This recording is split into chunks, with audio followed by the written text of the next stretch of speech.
Assalamu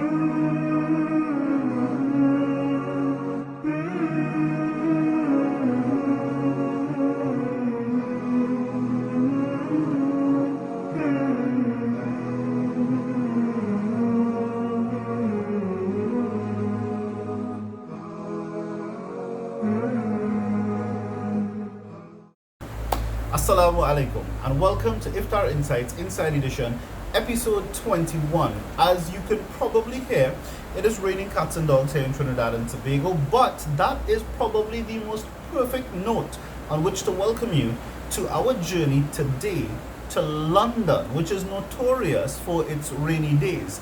Today, inshallah, we will meet up with a young lady by the name of Isra Abdul Rahman.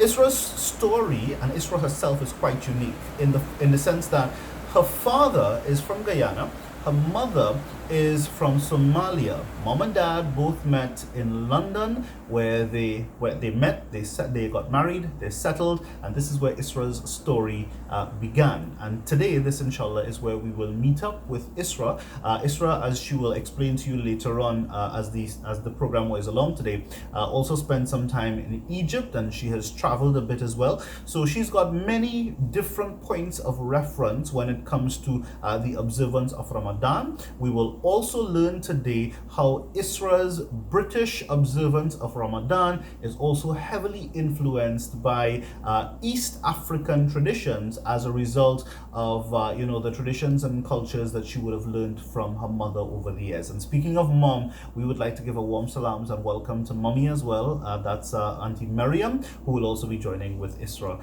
in this episode as well. There's so much to share with you, but I will let Isra tell you for herself. I will mention this before we cross to her though. Isra is also an essential worker. She is a frontline healthcare worker. She works at one of the hospitals there in London, but she had pre-planned her year and her vacation in such a manner so as to ensure that she would have gone on vacation during this latter part of Ramadan, because this is the period where she obviously would want to maximize on the time available for ibadah, etc. So alhamdulillah, that in itself is a beautiful start and a beautiful introduction. Without any further ado, Iftar Insights Inside Edition takes you all the way to London to meet with Sister Isra Abdul Rahman, inshallah. Assalamu alaikum everybody, Ramadan Mubarak, and I have my mom here, but she doesn't want to be recorded, but she will just speak with me about the topics that we're going to discuss today. Mommy, say assalamu alaikum. Assalamu alaikum wa rahmatullahi wa barakatuh. Ramadan Kareem to everyone. Okay, and we are from London. My name is Isra, and this is Maryam. We were given the opportunity by Asma and Fazira to do this video, and we thank them very much. And inshallah, may Allah make your journey on YouTube easier, and may He bless you guys abundantly. Ameen. Ameen. So we're going to speak about Ramadan as a child growing up. Mama, what's your experience on Ramadan growing up when you were a child? It was nice. A bit hard. Bit hard for you, Yeah. do you think? Yeah. For me, I don't think it was hard. I think my mum, she gave us the opportunity from young to learn about fasting and encouraged us. How she encouraged us was she would make us fast until midday and then reward us and congratulate us and say, Masha Allah, kids, good And kids. then give you food. And then give us food. And we would, sometimes we wanted to fast more, and you would say no because you didn't want us to get sick or be weak. But by the age of 6 you started. Yeah, by the age of six we started. But alhamdulillah, we went to Muslim school, so everyone around us was Muslim, and they would fast and pray, and they were understanding, which is better, I think, than if you went to non-Muslim school. It would be hard because maybe the other children would ask, oh, Well, why? it depends about the parent. Yes, if they teach the children in childhood. Yeah. It depends. And I think because you taught us why we needed to fast as well, not just you have to fast. I think it's important to know. Yeah, it's one of the pillars. Yeah, of one Islam. of the pillars of Islam, and it's something that we have to do as Muslims. And watching, the Islamic cartoons and channels also as well teaches us as well the importance of fasting and reading Quran and praying.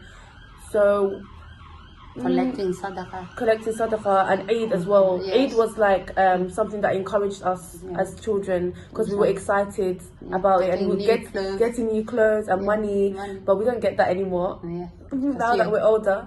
But yeah, so for us, going to Muslim school, that was a big opportunity for us, alhamdulillah. And also, I think we went to Egypt as well. Yes, for 1 year. For 1 year, and experiencing Ramadan there was different. So nice. It was nice because in London you don't hear the call to prayer in the mosques, and in Egypt you hear the call to prayer, and then also people get together. Having together. And have iftar together, and most of the people are Muslim, so they understand, and everyone in the country is fasting. Well, most of the people are fasting, the ones that are Muslim, and even the non-Muslims as well, they understand because they've been amongst the Muslims for a long time. After school, coming home, we would help you make iftar. What would be our main things that we make? Samosa, and we make it from scratch. We don't make the one from the shop, so we make it from scratch. Homemade, and lots of other things as well. Mummy is from East Africa, and she has Arabic tradition as well. So our food would mainly be from East African Arabic culture. So we would make a lot of rice and meat. But I think over the years, Mama, we've tried to become more healthy and stop cooking too much and dedicating our time, instead of it being in the kitchen, more to ibadah and praying and reading Quran, instead of wasting a lot of time where a lot of Muslims, we think Ramadan is a time to feast and fill our tables with lots of food. Ramadan is ibadah. Yes, ibadah. It's time for ibadah. Yeah, not for food. And I think now that it's lockdown, it's a blessing for us, because it's an opportunity for a lot of Muslims to take this time now and grasp the opportunity that we have as a way, I would say, kind of like freedom, because we're not a lot of us are going to work. A lot of us are at home and working from home, and we have to stay at home, and there's not much to do. So we have the opportunity to actually sleep late and stay up for tahajjud and stay up for fajr, and after fajr we can still sleep until maybe before duhur, and we have all that time, whereas previously some of us have to go to work in the morning. So for me, I still work right now because obviously I work in a hospital. I'm a nurse. I still have to provide care to the patients, but alhamdulillah, I've taken 2 weeks annual leave. Actually, I was meant to be in Trinidad right now with my family, but the opportunity is not there because of the lockdown. But inshallah, next year we can come to Trinidad. And see your auntie. And see my auntie Rahman and Uncle Shafiq and all my cousins. All your cousins. As a nurse, working and fasting and doing Ramadan, I wouldn't say it's very hard for me, I'm not going to lie, because I have a good team of colleagues, and my manager is very understanding. Anytime it's time for prayer, they are understanding. They don't say anything to me like where are you going, and I'm able to go to the prayer room. I have a big prayer room in my hospital that I work in. One of the sheikh from South Africa. Yeah, one of the chefs from South Africa. He's a well-known chef on Islam channel. He is the imam of the prayer room, and he leads the prayer. Right now in lockdown, the prayer room is only allowed to have 2 people in it because of the social distancing and the 2 meters apart. But and also we're not allowed to use prayer mats, so we just use like a long tissue roll to use as a sujada. But it's okay, alhamdulillah. It's still open 24 hours. So even when I'm doing my night shift, so my shift pattern is 7:30 a.m. to 8 p.m. or 7:30 p.m. to 8 a.m. I'm still able to access the prayer room. I can break my fast on time. In Ramadan, I have the ability to choose my shifts if I book it months in advance. So what I did was, months in advance, I booked off 2 weeks off in the last 10 days, the last part of Ramadan, and the first 2 weeks I booked night shifts, so I'm able to be at home during the day, and then when I get to work, maybe after an hour, I break my fast at work, and then I can go downstairs and pray and continue working. And also at night, it's not that busy in the hospital, so I can still read the du'as on my phone and read the Quran on my phone and also work at the same time. So alhamdulillah, Allah has blessed me with the job that I'm doing, and even as a Muslimah, to become a nurse, that was my mum's choice for me. And I prayed istikhara and Allah actually guided me. And ever since then, I haven't regretted that, because before I wanted to be a pilot and my mum said, no, it doesn't suit a female, especially a Muslimah, to become a pilot because of all the stigma around it with Muslims. And also, she said, when you get married one day, you can't leave your family so much.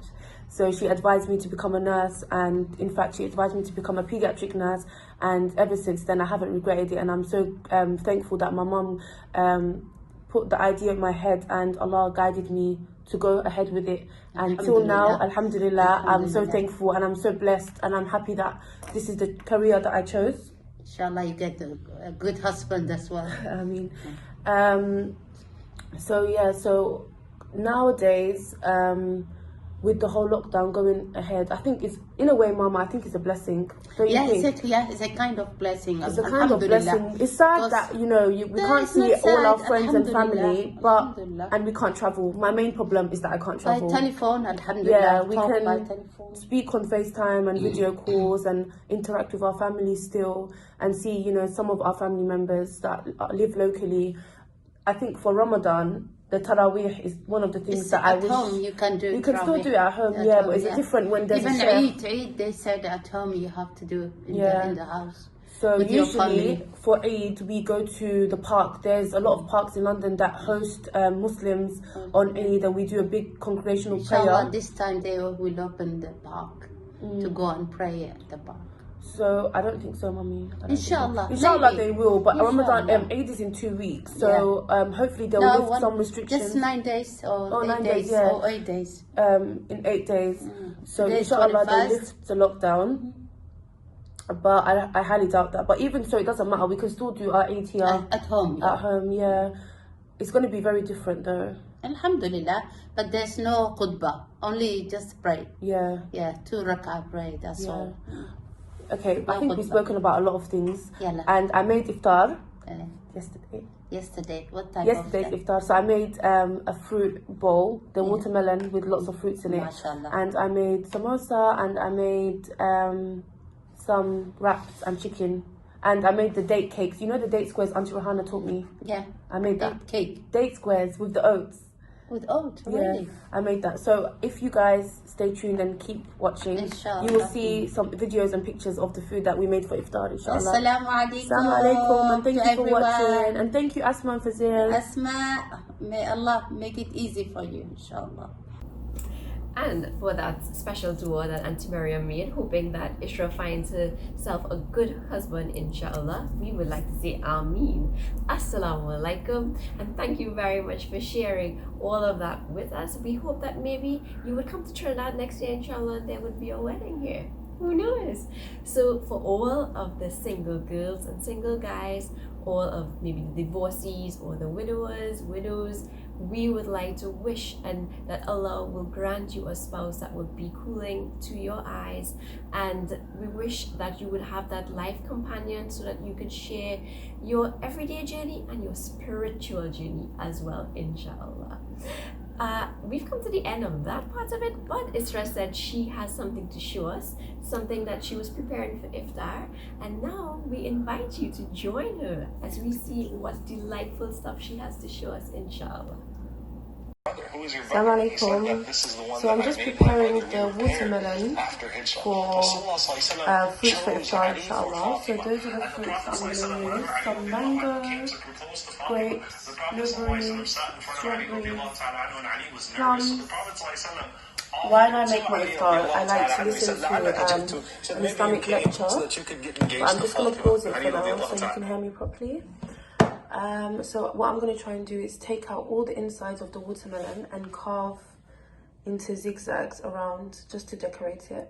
And I'm going to use the inside of the watermelon and the fruits that I made that are here and put it inside. So I'll show you how it goes after, inshallah. So what I'm going to do is I'm going to use this and scrape out the inside of the watermelon. And then it makes it into bowls like that, and basically go all the way around, take everything out so the watermelon is empty.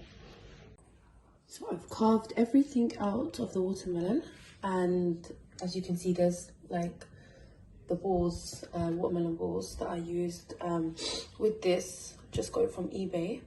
It's called like I think it's like an ice cream scooper. And I'm gonna use the rest of the watermelon to put in a smoothie, inshallah, for like suhoor or something. Alhamdulillah, I was able to do the fruit bowl, and it is finished now. There's the watermelon, the grapes, the blackberries, the blueberries, the strawberries, and some, I think it's plum and strawberries as well. I carved the edges. As you can see, it's just cute, like just a decoration for Ramadan.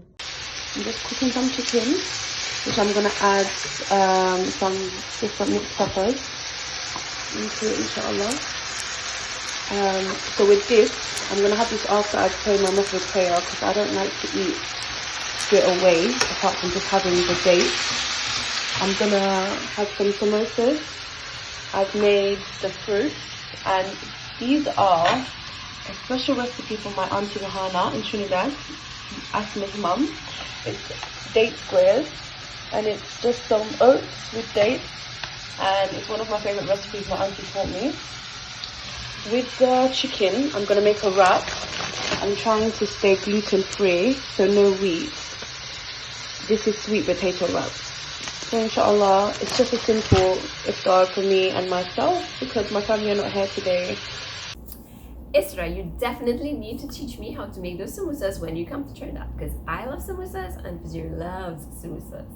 He likes beef, I kind of prefer chicken, but inshallah, whatever you teach us to make, alhamdulillah. Jazakallah khair to you and Auntie Mariam for sharing your iftar traditions with us, and thank you also for sharing what life was like for you all as children growing up, how different it was growing up in different countries, alhamdulillah. So we have come to the end of today's episode of Iftar Insights Inside Edition, and we wish that you would join us tomorrow, inshallah, for a special Saudi presentation. So until then, Assalamu alaikum.